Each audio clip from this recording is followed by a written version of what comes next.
Talking Dicks, talking. Two Dicks web series. Here we are, Al Romas, Tampa. I don't know what you're doing. And I don't know why you're showing us your measurements. And that's Al Ducharme in Studio City. He's experimenting with backgrounds and weird things, and I'm not happy about it. I got to be honest. I don't care for it. I don't like the non-AIDS quilt look. I'm not digging this. Okay, let me just tell you what's happening. I moved up to my office, which is upstairs from where we normally record downstairs. I've explained this many times. I have to set up and take it down. Well, there's someone who's watching this for the first time.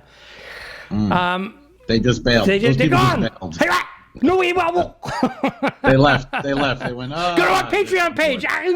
I'm bored. I'm bored. I'm out. Whoop, Done. whoop, whoop. I heard there's an AIDS quilt. Houston, we have an AIDS quilt. Houston, we've had a problem. We need an AIDS quilt. That's the official background of the Talking Dicks. I'm going to replace this. This is an old monitor. This monitor is like 15 years old. I brought it. I was donating. It was in my trunk of my car. I was going to go donate it, and I opened up the trunk and went, let me go try this upstairs. So I have this, Donated. but I'm replacing this with a 30-inch television monitor, and I'm going to set it up here, and then we're going to put the AIDS quilt behind it, and we'll see what it looks like. We'll see what it looks like. Okay, maybe we get one from Ralph Kimber III. He's got a big rent-a-center there in Lynn, Mass. Maybe he can ship you a monitor. I know. Ralph sent me a couple of sticks, and really? Yeah. I think very nice. I think he felt bad for me because I've been crying poverty, and Ralph hooked me up major league, and thank you, buddy. I so appreciate that. I'm not going to be able to herf with you guys on the next herf because I have another obligation. I have to do a Zoom and an AM oldies talk radio. But they have like 50,000 listeners, and what am I going to do? Pass that? Oh up? Yeah. All right. Plug away. Plug the 2Ds. 1950s. They play 1950s music. It's perfect. Yeah, those people will be all over a video podcast. They'll be what? Hey, I was doing some math. If we can get 100 people from Facebook, almost 900 people, 867, whatever it is, if we can get 100 of them to come over to Patreon. For $5 a month. Right. Yeah. What is that? $500? That means we could actually. That means you could have a monitor, a working, decent monitor, and an AIDS quilt all at once. I just want you to know that I use my idle loan as a business because it's going to be a business expense. It qualifies, so I will. But I'm still going to try to get a bargain. You can television and monitors. I mean, oh my God. Cheap. The one I wanted was $140, and then it went up to $179, and I was like, "Oh, I should have pulled the trigger." Even though I'm using the idle money, I want to make sure that I'm getting the best price. Billy Idol, remember Billy? Remember him? Billy Idol. Yeah. What was his big songs? White Wedding. White Wedding. Wow. I remember when he was on Letterman and he said how the kids they named the drugs after his songs, and there's like White Wedding cocaine and there's and then he named them all, and then Letterman goes, "You must be very proud." In his sassy, sarcastic way that only Letterman can do, right? You must be very proud. Yeah. All right, so I'm looking at you. I keep looking down at my laptop, which is here. I'm looking through you. Well, you always have. All right. That's our audience there. They see you there, which is over here. All right, I'm just trying to work it out. Our audience that we're both annoyed with.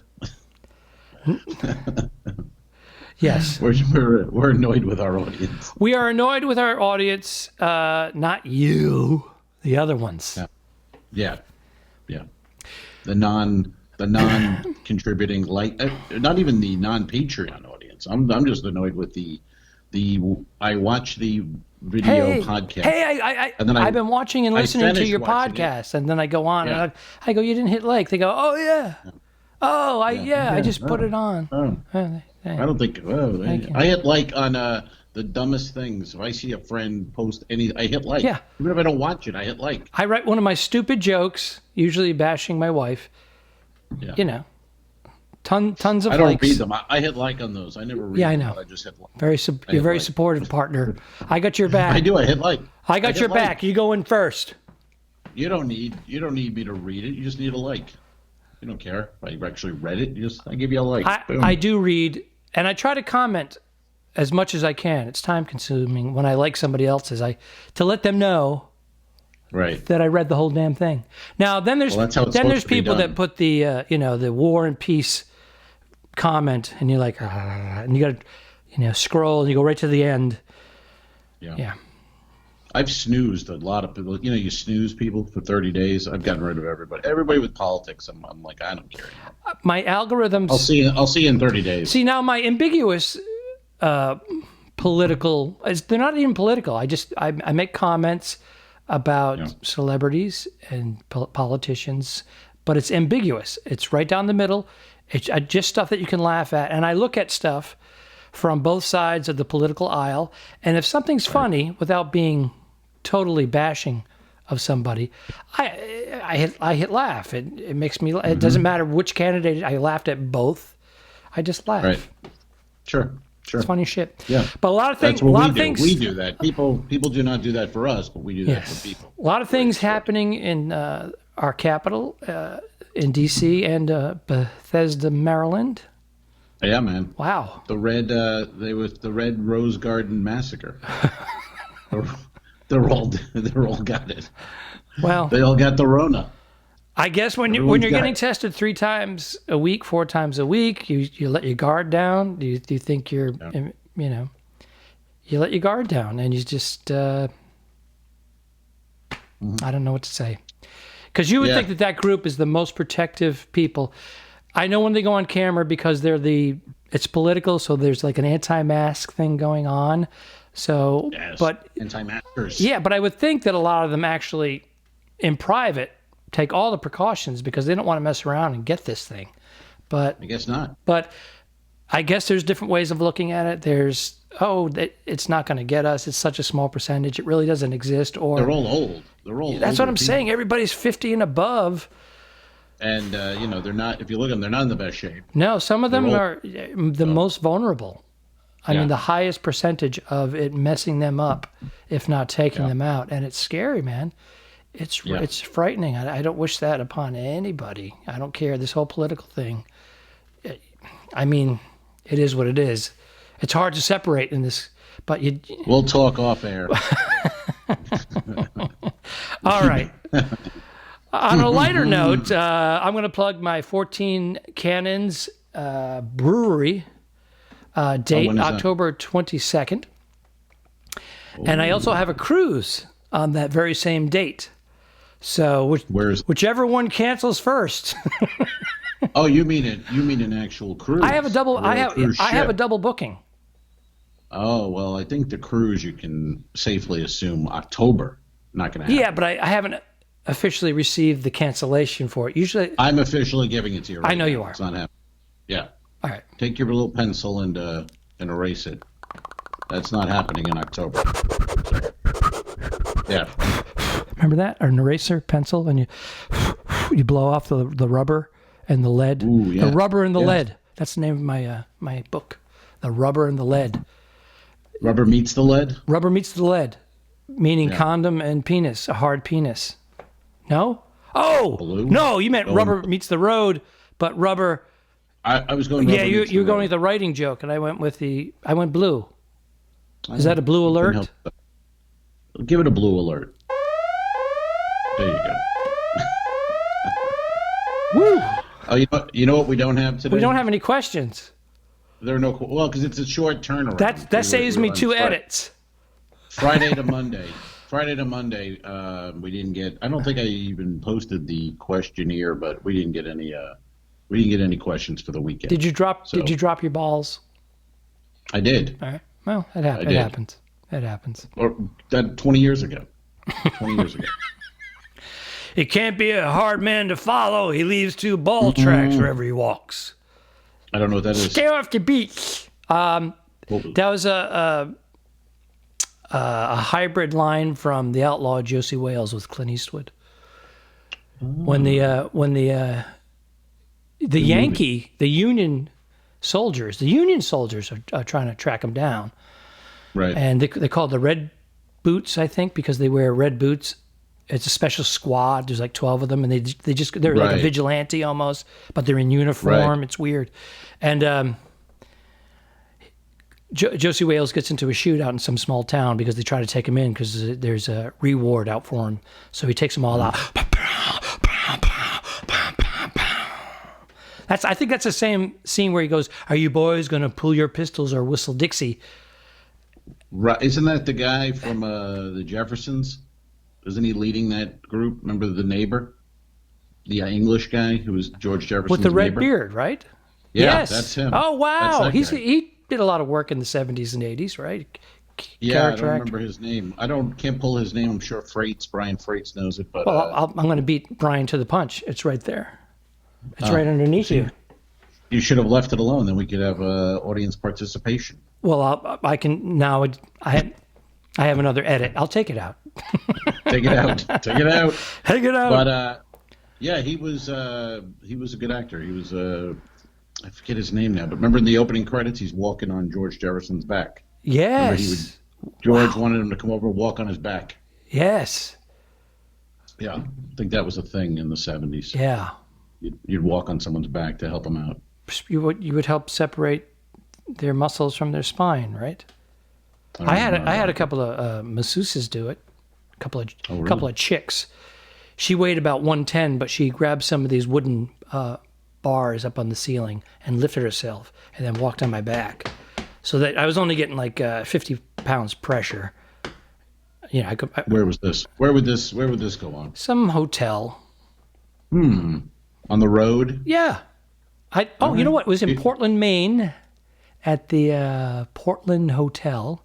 1920s Art Deco, beautiful building, and then they went in the 70s and 80s and renovated it. Why were you working? I was working at the Comedy Connection in Portland, great little room. I actually made my first CD there. Great crowds. Ooh. But what does that look like? Can we drop it? A little picture of the CD. Do you have it? I may post your evening at the Improv too. that is like garlic and a crucifix to you. I still have.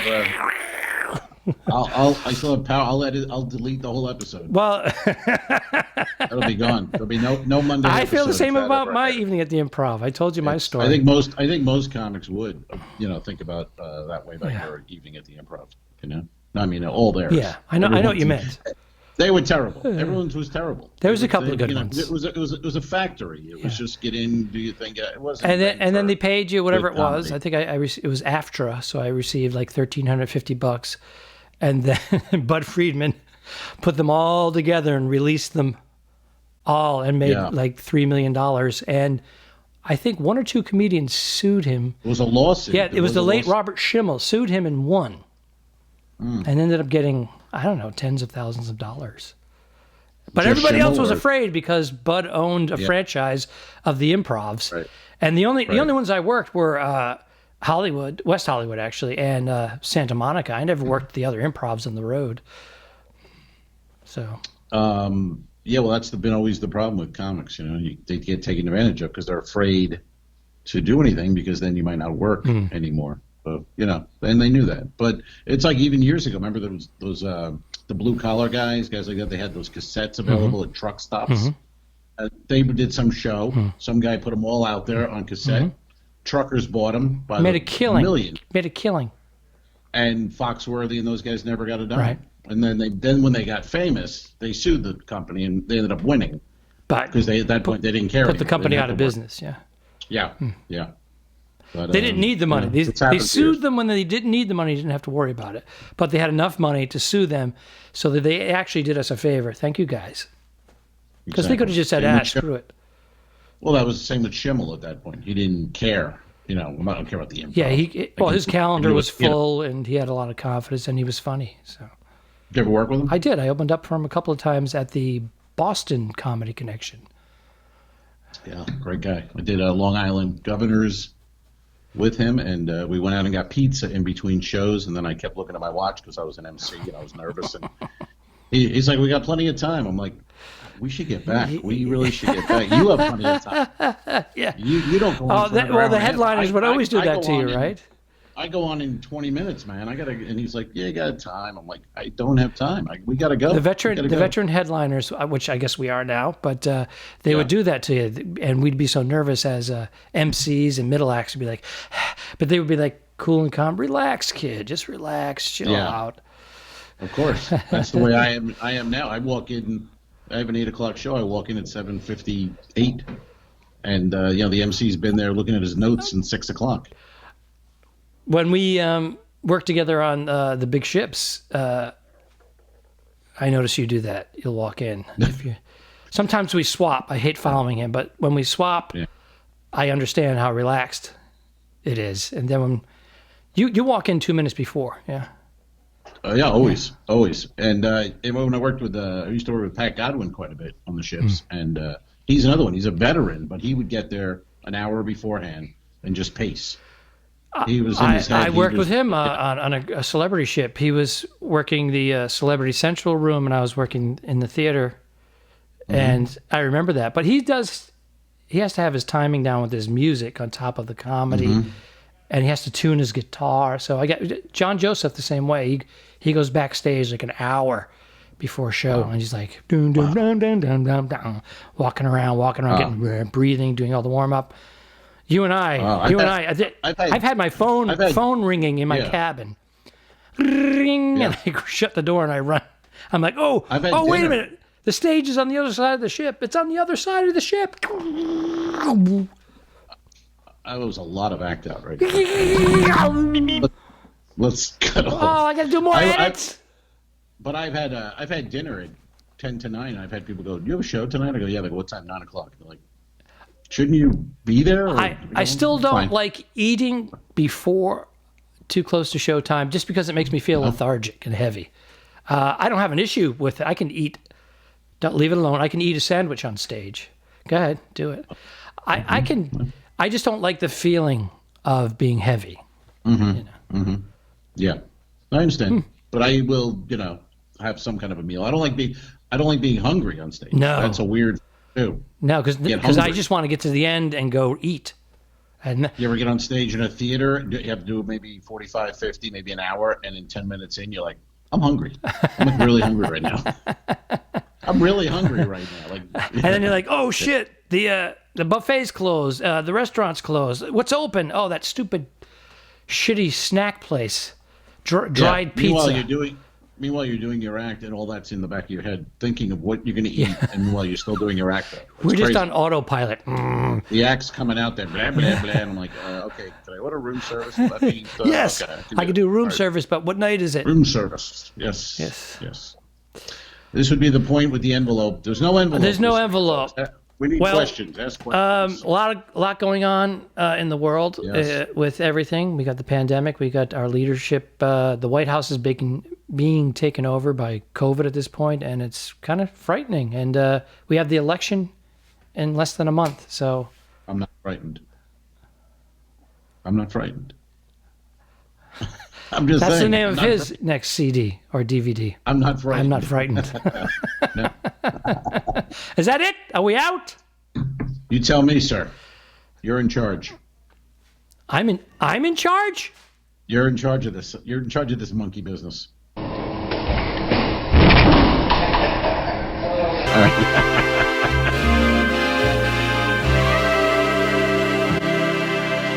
Subscribe. Mary.